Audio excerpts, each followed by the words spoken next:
Good morning बच्चों। आज हम गद्य समीक्षा देखेंगे। तो गद्य समीक्षा क्या होती है? तो उसमें एक परिच्छेद आपको दिया जाता है। परिच्छेद यानी આપણે ગુજરાતીમાં એને ફકરો કહીએ। परिच्छेद आपको दिया जाता है, उसको आपको ध्यान से पढ़ना है और उस पर से जो प्रश्न पूछे जाते हैं उनका जवाब आपको देना है। यहाँ आपको पेपर में पूछा जाएगा। पहले आपको एक परिच्छेद दिया जाएगा, वो पूरा लिखा होगा, वो आपको पढ़ना है। गद्यांश पढ़कर प्रश्नों के उत्तर दीजिए। गद्यांश यानी परिच्छेद, उसको पढ़कर आप वहाँ प्रश्नों के उत्तर उसमें से ढूंढकर लिखिए। तो बच्चों पहले हम वह परिच्छेद पढ़ लेते हैं। तो बच्चों हम यह परिच्छेद देखेंगे।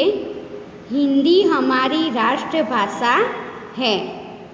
इसका नाम लेते ही महान लेखक का नाम याद आ जाता है।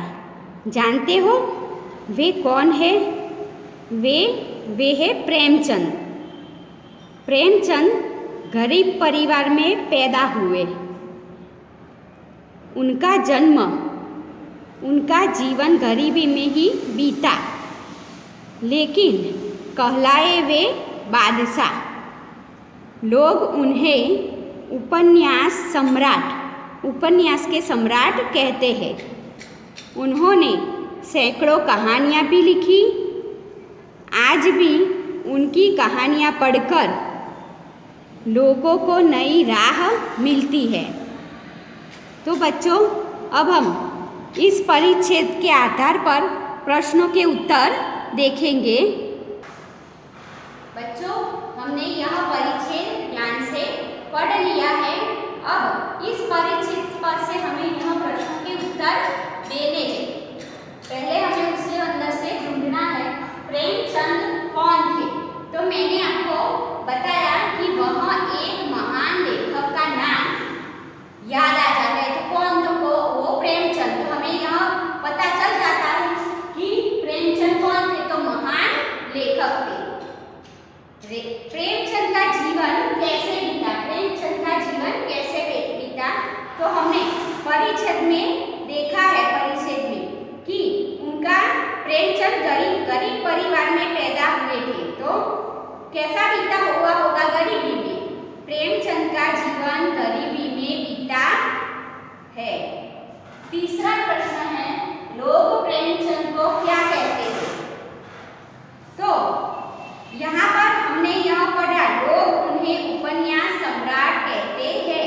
तो हमें उसका उत्तर लिखना है कि लोग प्रेमचंद को उपन्यास सम्राट कहते हैं। चौथा प्रश्न है, लोग प्रेमचंद की कहानियाँ क्यों पढ़ते हैं? तो यहाँ पर उसका उत्तर परिच्छेद में दिया गया है कि लोग प्रेमचंद की कहानियाँ पढ़ते हैं क्योंकि उन्हें पढ़ने से लोगों को नई राह मिलती है। बच्चों हमने यहाँ उत्तर जो है वो हम उसमें से खोज कर लिखे हैं। इसी तरह आपको भी परीक्षा में जो भी आपको परिच्छेद दिया जाए उसमें से आपको प्रश्नों के उत्तर लिखने हैं। और अब हम दूसरा परिच्छेद इस तरह पढ़ेंगे।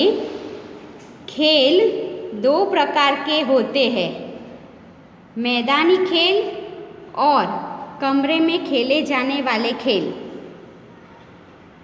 Kabaddi, kho kho, cricket, volleyball, football आदि मैदानी खेल कहलाते हैं। टेबल टेनिस, शतरंज, कैरम आदि कमरे में या हॉल में खेले जाने वाले खेल हैं। खेल खेलने से मित्रता और भाईचारों के बीज पनपते हैं यानी बीज उगते हैं। खेल एक दूसरे देश को उनकी संस्कृति को मिलाने में सहायक होते हैं। खेल जो होते हैं वहाँ एक दूसरे की संस्कृति को मिलाने के सहायक होते हैं। यह वाक्य यह कहना चाहता है। तो अब हम इसके प्रश्नों के उत्तर भी देखेंगे कि खेल कितने प्रकार के होते हैं। तो हमने परिच्छेद में पढ़ा है कि 2 प्रकार के होते हैं, तो उसका जवाब हम देंगे खेल 2 प्रकार के होते हैं, मैदानी खेल और कमरे में खेले जाने वाले खेल। दूसरा प्रश्न है कमरे में खेले जाने वाले खेलों के नाम लिखिए। तो हमें यहाँ परिच्छेद में दिया हुआ ही है, यह सब खेल दिखाई दिए हमें उसका जवाब लिखना है कि टेबल टेनिस, शतरंज, कैरम आदि कमरे में खेले जाने वाले खेल हैं। कौन से खेल मैदानी खेल होते हैं? तो बच्चों यहाँ पर कबड्डी ये सब मैदानी खेल हमें दिए गए हैं और टेबल टेनिस, शतरंज, कैरम आदि कमरे में या हॉल में खेले जाने वाले खेल हैं। तो हमें दोनों का उत्तर मिल गया। पहले हमने कमरे के खेलों के खेले जाने वाले खेलों के नाम लिखे। अब हम मैदानी खेल यानी kabaddi, kho kho, cricket, volleyball, football आदि मैदानी खेल कहलाते हैं। चौथा प्रश्न है खेल खेलने से क्या लाभ होते हैं? तो हमें यहाँ इसमें मिल जाएगा उसका उत्तर कि खेल खेलने से मित्रता और भाईचारे के बीज पनपते हैं। खेल एक दूसरों को संस्कृति को मिलाने से सहायक होते हैं। इसका जवाब यह है खेल खेलने से मित्रता और भाईचारे के बीज पनपते हैं। खेल एक दूसरे देश को उनकी संस्कृति को मिलाने में सहायक होते हैं। तो बच्चों इसी तरह आपको भी परीक्षा में ऐसा परिच्छेद दिया जाएगा और उस पर से आपको उसके उत्तर लिखने हैं जो वह बहुत ही आसान है और आपको प्रश्नों के उत्तर ढूंढकर लिखने हैं।